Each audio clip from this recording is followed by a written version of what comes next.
Extension بھی مل گئی انہیں ایک طریقے سے, ان کی جو توسیع ٹینیور کے اندر انکریز بھی ہو گیا, ترامیم بھی ہو گئیں. تو اتنی گھبراہٹ کیوں ہے اس نظام کے اندر ابھی بھی؟ اس کا جواب ہم نے پچھلے کچھ دنوں کے اندر دیکھ لیا.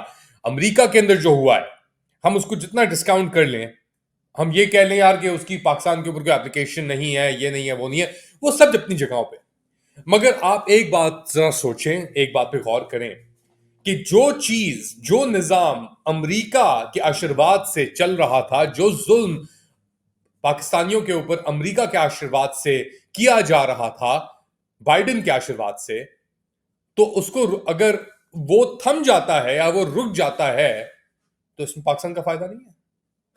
ڈیفینیٹلی فائدہ ہے. اب ڈیپ اسٹیٹ وہاں پہ بھی آپریٹ, ان کا ڈیپر اسٹیٹ ہم سے زیادہ ڈیپ ہے, زیادہ اس کے اندر نیوانسز ہیں, مگر بائیڈن صاحب نے آ کے کہہ دیا کہ جی میں ٹرانزیشن میں ٹرمپ صاحب کی مدد کروں گا.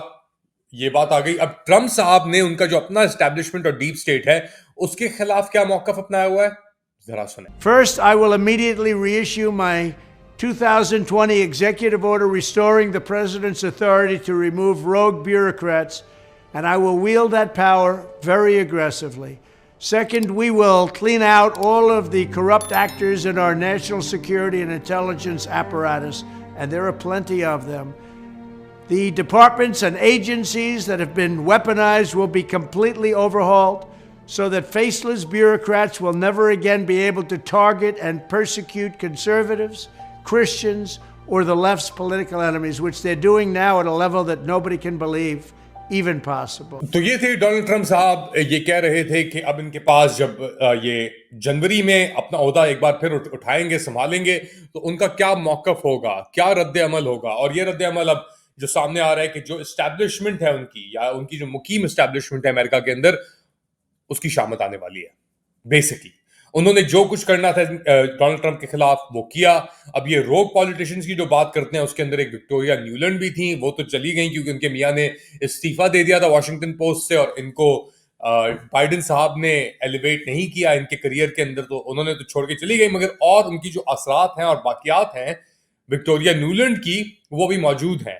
اور میں نے جس اپنے پچھلے پروگرام میں ذکر کیا کہ ٹرمپ صاحب جن لوگوں کو لے کے آ رہے ہیں وہ بہت ہی پریشانی کا باعث ہوں گے پاکستانی اسٹیبلشمنٹ, عاصم منیر اور ان کے جو ٹولے ہیں. اور جو ہم دیکھ رہے ہیں ٹون میں چینج رانا ثناء اللہ کی اور لوگوں کی جو کھلی اب بیسکلی تنقید کر رہے ہیں ڈونلڈ ٹرمپ کی, وہ اس بات کا ایک اشارہ کرتا ہے کہ بالکل سچویشن پاکستان اور امریکہ کے درمیان اب چینج ہونے والی ہے, اور وقت بدلنے میں ٹائم نہیں لگتا. اس بات کا اندازہ پاکستان کی افواج کی قیادت کو اس لیے نہیں ہے کیونکہ ان کا وقت جیسا گزر گیا جائے, وہ وہاں کے وہیں کھڑے ہیں ابھی تک. تو وہ سمجھ رہے ہیں کہ یار دنیا چلی گئی, ہم ادھر ہی کھڑے ہیں, تو ہم تو ویسے ہی کہیں نہیں جا رہے. مگر ان کو اندازہ نہیں ہے کہ دنیا بھی آگے بڑھ گئی اور پاکستان بھی آگے بڑھ گیا. وہ لوگ ابھی تک وہیں کے وہیں کھڑے ہوئے ہیں. کب تک دیکھنا پڑے گا. لیکن بتائیں مجھے کامنٹ سیکشن کے اندر آپ کیا سمجھتے ہیں کیا ہو رہا ہے. میں تو اس کے اوپر فالو کر رہا ہوں اس چیز کو تھرو اینڈ تھرو. مجھے نہیں لگتا کہ کوئی میریکل ہوئے گا, مگر جو حالت پاکستان میں کریٹ ہو گئی ہے ٹرمپ کے آنے کے بعد, تو ڈر تو ہے, اور جہاں پہ دھواں ہے وہاں پہ آگ بھی ہے.